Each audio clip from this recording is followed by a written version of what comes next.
안녕하십니까. 오늘은 전방십자인대 재건술에 사용되는 이식물에 대해서 잠깐 얘기를 하려고 합니다.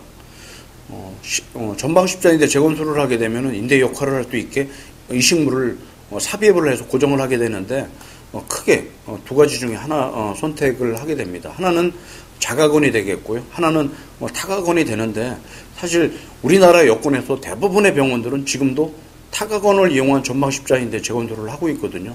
하지만 저는 10년 전부터 자가건을 이용한 전방십자인대 재건술을 하고 있고요. 당연히 그 결과가 더 좋기 때문에 자가건을 이용한 전방십자인대 재건술을 하고 있습니다. 지난주에 제가 전방십자인대 재건술을 한 환자분이 처음에 저한테 진료를 보러 방문하셨을 때 저한테 한 질문이 있습니다. 어떤 질문이냐면은 다른 병원에 수술을 상담하러 갔었는데 그 병원의 그 선생님이 타가건을 이용한 전방십자인대 재건술이 자가건을 이용한 전방십자인대 재건술보다 결과가 더 좋다고 얘기를 하는데 왜 원장님은 자가건을 이용한 수술을 선호하십니까? 라고 질문을 하시더라고요. 저는 그때 그분한테 말씀을 드렸습니다. 타가건을 이용한 수술이 자가건보다 절대 더 좋을 수가 없습니다. 하면서 이제 그 이유를 말씀드렸는데, 오늘은 그 이유를 여러분들한테 한번 소개를 하도록 하겠습니다. 먼저 자가건은 어떤 것이고 타가건은 어떤 것인가에 대한 일단 설명을 좀 드리려고 하고요. 자가건과 타가건의 그 장단점을 좀 비교를 하기 위해서 몇 가지 주제를 좀 정하려고 합니다. 첫째는 수술하고 나서 얼마나 재생이 잘 되는가. 그 다음에 두 번째는 수술하고 나서 어떤 그 자가건과 타가건에 어떤 것들이 염증이 좀 덜 생기는가. 또 어떤 이식물을 사용을 했을 때 수술 후에 동요의 정도가 덜 남는가. 를 설명을 드릴까 하고요. 또 이제 마지막으로는 대부분의 이제 타가건을 선호하는 의사분들이 타가건의 장점을 얘기할 때 자가건의 단점으로서 채취한 부위의 기능이 떨어지는 문제 또는 수술 시간이 길어지는 문제에 대해서 언급을 하시는데, 거기에 대해서도 잠깐 제 의견을 말씀을 드리겠습니다.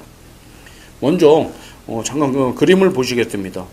지금 그림에 나오는 것이 인대 재건술을 할 때 사용하는 이식물의 그 실제 사진인데, 타가건은 많은 것들이 사용이 될 수가 있습니다. 아킬레스건이나 경골건, 그거 이외에 이제 슬개건들이 사용할 수가 있는데, 요즘에 가장 많이 사용이 되는 것은 아킬레스건이 가장 많이 사용이 되고 있고요. 지금 그림에 보시는 것은 자가건 중에서도 햄스트링건, 슬개건이라고 그러죠. 슬개건 중에서도 제가 주로 사용하고 있는 방건양건을 보여드리고 있는데, 자가건은 과거에는 슬개건도 많이 사용이 됐었고 대퇴 직근도 좀 사용이 되고 있었지만은 요즘에는 자가건을 사용하는 분들은 거의 햄스트링건 중에서도 이쪽 방건양건이나 박건을 주로 이용하고 있습니다. 지금 보시는 사진은 제가 방건양관을 채취해서 성형을 하는 사진을 보여드리려고 하는데요. 지금 그 보시는 사진이 환자 같은 다리에서 채취한 반영건의 그 실제 사진이 되는데, 한쪽 끝에는 이렇게 힘줄이 있고 한쪽 끝에는 이렇게 근육이 좀 있는데, 이것을 이제 다듬어서 인대 역할을 할 수 있게 성형을 해서 이식을 하게 되는데, 지금 보시는 사진이 실제 이식 전에 인대 역할을 할 수 있게 성형을 한 사진이 되겠습니다. 다음은 아킬레스건, 그러니까 타가건이 되겠죠. 타가건을 좀 보여드리겠습니다. 지금 보시는 것이 아킬레스건의 실제 성형하기 전, 다듬기 전의 상태가 되겠고, 대부분의 이런 타가건은 죽은 사람의 사체로부터 채취를 하거든요. 그렇기 때문에 채취해서 바로 쓸 수도 없겠지만은 또 이것들이 이제 면역학적으로 거부 반응 같은 게 좀 일어날 수가 있기 때문에 이것을 저온 상태에 냉동 보관을 하게 됩니다. 그렇기 때문에 저희가 실제 수술을 할 때 이런 타가건은 냉동된 상태에서 병원에 들어오게 되고요.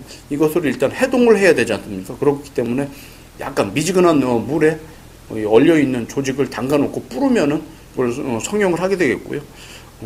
성형하기 전 사진과 성형 후의 사진을 보시면은, 성형 후에는 이제 우리가 이제 이식물을 관절 안에 넣기 위해서 일정한 터널을 뚫쳤습니까? 그 터널의 굵기에 맞게 아킬레스건을 성형한 사진이 지금 보여지고 있습니다. 자가곤과 타가곤은 큰 차이가 있습니다. 자가곤은 환자 본인의 조직이고 살아있는 조직이지 않습니까? 그렇기 때문에 쉽게 재생도 잘 될 수 있고 면역학적으로 거부 반응이 없죠. 하지만 타가곤은 면역학적으로 거부 반응이 있는 다른 사람, 사체로부터 채취한 것이고 더군다나 이게 냉동고에 보관이 되기 때문에 세포가 죽지 않습니까? 그렇기 때문에 죽어있는 조직들, 세포들이 다시 재생이 된다는 것은 사실 전문적인 의학적인 지식이 없어도 상식적으로도 저는 충분히 이해 갈 거라고 생각을 합니다. 여러분도 그건 이해를 해주셨으면 좋겠고요. 앞서 말씀드렸듯이 그러면은 이런 이식물을 우리가 수술을 했을 때 얼마나 재생이 잘 되느냐 하는 것인데, 먼저 타가건을 이용한 전방십자인대 재건술을 하고 실제 저희가 한 1년 후에 촬영한 동영상을 보시겠습니다. 지금 보시는 동영상과 같이 타가건을 이용한 인대 재건술은 조직이 재생이 잘 안 됩니다. 사실 제가 한 20년 동안 무릎 인대 수술하면서 여러 가지 문제로 이제 확인하는 수술을 해본 경험으로 봐서는 완벽하게 재생이 된 경우를 저는 단 한 번도 본 적이 없거든요. 지금 보시는 동영상에도 조직이 재생이 되어 있지 않고 조직이 죽어 있어서 너덜거리면서 손상이 되어 있는 것을 볼 수가 있거든요. 이렇게 타가건을 이용한 십자인대 재건술에서는 재생이 잘 안 되고 있습니다. 다음은 제가 햄스트링건을 이용해서 수술한 분의 한 1년 후에 확인한 수술 동영상인데요. 지금은 보시는 영상에서는 이식물이 잘 재생이 되어 있고 주위에 있는 조직과 융화가 돼서 정상적인 조직으로 잘 살아있는 것을 볼 수가 있습니다. 이렇게 하게 되면은 기능도 좋을 것이고 재생이 되어 있으니까 그것이 꽤 오래 가지 않겠습니까? 이런 큰 차이가 있는 것을 여러분들이 좀 이해를 해주시면 좋을 것 같아요. 그 이후에 이제 터널을 뚫고 위아래 터널을 뚫고 관절 안에 이식물이 놓이게 되면은 염증 반응이 생길 가능성이 있거든요.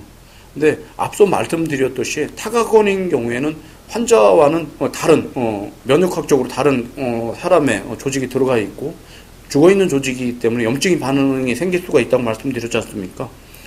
지금 보시는 것은 십자인대 재건술을 하고 나서 염증으로 인해서 터널이 문제가 있는 분의 MR 사진을 보고 계신데, 많은 환자들에서 타가건을 이용한 전방 십자인대 재건술하면 터널이 넓어지게 됩니다. 염증으로 인해서 넓어지고 뼈도 녹게 되는데, 염증으로 인한 문제도 발생이 되지만 또 어떤 문제가 오냐면은 터널이 넓어지게 되면 안에 이식물이 안에서 유격이 생기지 않습니까? 그러면은 동요가 생길 수 있는 문제가 당연히 있겠죠. 그런 문제가 생깁니다. 다음에 보시는 것은 자가건을 이용한 환자의 한 1년 후에 MRI 사진이 되는데, 자가건을 이용한 경우에는 터널이 넓어지거나 유격이 생기는 문제가 없습니다. 그렇기 때문에 수술이 이루어지고 상당한 시간이 지난 후에도 앞서 타가건으로 인해서 유격이 생기고 동요가 생기는 문제가 당연히 없어지겠죠.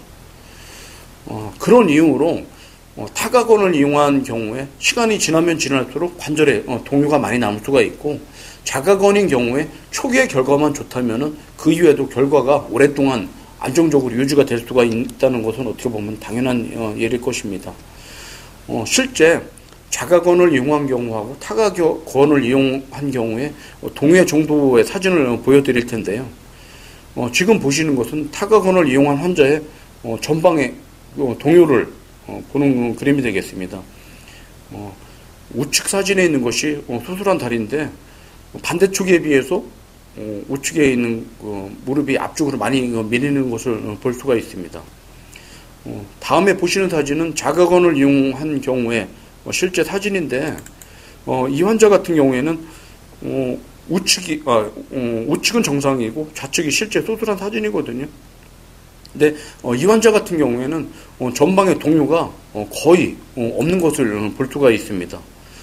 이런 이유 때문에 타가건을 이용한 전방 십자인대 수술인 경우에는 터널에 유격이 생긴다면 점점 시간이 지나면서 동요가 더 생길 가능성이 있고, 자가건인 경우에는 시간이 지남에 따라서 더 악화되는 건 없다는 것이 중요한 차이로 보면 될 것 같습니다. 앞서 말씀드렸듯이 자가권을 이용한 경우에 몇 가지 좀 단점이 있다고 말씀드렸지 않습니까? 이런 단점이 만약에 수술하는 의사가 해결할 수만 있다면은 또한 그것은 상당히 의미가 있는 것이고, 저의 경험을 잠깐 말씀드리겠습니다. 첫째 단점 중에 하나가 제거 부위의 기능이 감소되거나 그걸로 인한 후유증이 생긴다는 것인데, 저 같은 경우에는 슬개권, 햄트링건 중에서도 반건양건만을 이용하고 있고요. 대부분의 이제 문제가 자가건을 이용하는 경우에 근력이 떨어진다는 단점이 있었지만은, 저희 같은 경우에는 슬개건이 세 가닥이 있습니다. 그 중에 하나만의 힘줄, 반건양건을 이용하기 때문에 근력 검사를 했을 때 충분한 재활이 이루어진다면 반대편하고 큰 차이가 나지 않을 정도의 후유증이 없이 좋은 결과를 얻을 수가 있고요. 또 한 가지는 이제 수술 시간이 길어진다는 것인데, 만약에 수술의 경험이 없고 기술적으로 좀 이게 아직 좀 완전히 이렇게 발전이 안 된 의사분이라면은 이런 것이 문제가 될 수가 있겠지만은, 저희 같은 경우에는 자가건을 이용한 경우라고 하더라도 1시간 반 정도면은 수술이 다 끝나게 되거든요. 그렇기 때문에 저뿐만 아니고 기술적으로 어느 정도 경험이 많고 수술을 잘하는 분들이라면은 자가건을 채취를 해서 성형하는 시간이 한 30분 정도 걸린다고 하더라도 실제 수술 시간이 그렇게 길지 않다면은 그건 큰 문제는 없을 거라고 저는 생각을 하고 있습니다. 그러면은 결론적으로 타가건의 단점과 자가건의 장점을 정리를 해드리겠습니다. 타가건은 장점보다는 단점이 더 많고, 자가건은 단점보다 장점이 더 많기 때문에 그렇습니다. 타가건은 첫째, 재생이 잘 안 된다는 문제가 가장 큰 단점이 되겠습니다. 그거 이외에도 염증 반응이 생기면서 오랜 시간이 지나게 되면은 뼈에 뚫어놓은 터널들이 넓어지게 되면서 인대에 유격이 생겨서 동요가 남는 그런 단점이 생길 수가 있고요. 이렇게 염증이 생기거나 재생이 잘 안 됨으로 인해서 재활 기간이 길어지거나 스스로 오랜 기간 동안 후유증이 남을 수 있다는 그런 단점이 있습니다. 또한 자가건을 이용하는 때와는 달리 타가건을 이용하는 경우에는 타가건에 대한 비용을 추가로 부담을 해야 되는 문제가 있을 수 있고요. 자가건은 지금 말씀드렸던 타가건의 단점을 다 보완할 수가 있습니다. 첫째, 재생이 잘 되고 면역학적으로 거부 반응이 없기 때문에 염증이 안 생기는 그런 장점이 있고요. 그래서 일단 재생이 된다면 시간이 지남에 따라서 관절이 상당히 안정적으로 오랜 기간 동안 유지할 수가 있겠죠. 또한 재활도 빠르고 후유증도 없는 그런 장점이 있을 수가 있겠습니다. 오늘은 전방 십자인대 재건술에 사용하는 자가건과 타가건의 장단점을 알아봤고요.